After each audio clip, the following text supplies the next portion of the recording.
Magandang umaga. Darito na ang PTV Balita ngayon.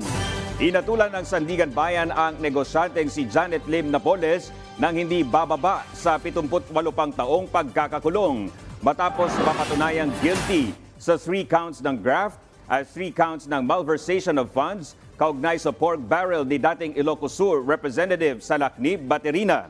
Sa desisyong inilabas ng Special Second Division ng Anti-Graft Court nitong Biyernes, inutusan din si Napoles na magbayad ng 35 million pesos na katumbas ng halaga ng pondong iligal na naidisburse sa 2 bogus na NGO ni Napoles.